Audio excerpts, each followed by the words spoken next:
दुर्योधन निर्वस्त्र नहीं होता तो भगवान कृष्ण को यूं देह त्याग नहीं करना पड़ता। दोस्तों, ऐसी मान्यता है कि भगवान श्री कृष्ण के देह त्याग और यदुवंश के नष्ट होने के पीछे महाभारत की एक घटना है। यह घटना उस समय की है जब महाभारत का युद्ध अंतिम चरण में चल रहा था।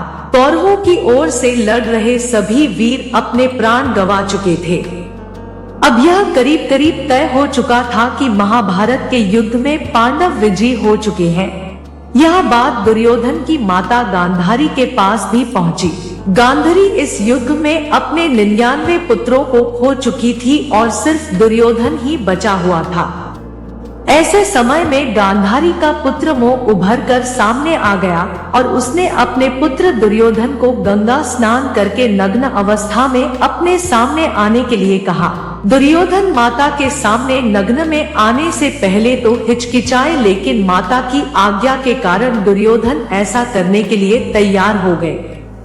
दुर्योधन गंगा स्नान करके नग्न अवस्था में माता के शिविर में प्रवेश करने ही वाले थे कि भगवान श्री कृष्ण वहां पहुंच गए। श्री कृष्ण दुर्योधन को नग्न अवस्था में देखकर पहले तो हंसे, फिर दुर्योधन को समझाया कि माता के सामने नग्न जाना उचित नहीं है। श्री कृष्ण ने सलाह दिया कि कम से कम अपनी कमर में केले का पत्ता लपेट लो। दुर्योधन को श्री कृष्ण की यह बात ठीक लगी और केले का पत्ता लपेटकर वह माता के सामने पहुंच गए। गांधारी ने अपनी आंखों पर लगी पट्टी को हटाया और दुर्योधन को देखा।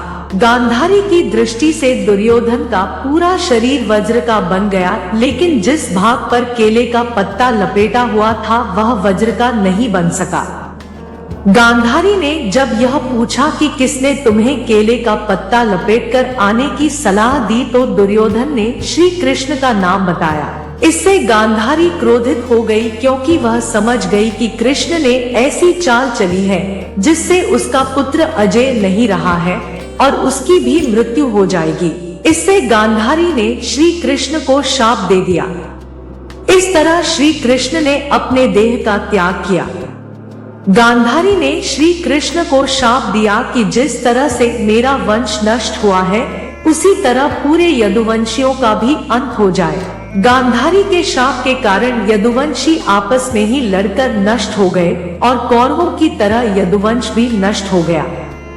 इसके बाद एक दिन जब भगवान श्री कृष्ण वन में वृक्ष की छाया में आराम कर रहे थे, उस समय एक शिकारी वन में शिकार करने आया हुआ था।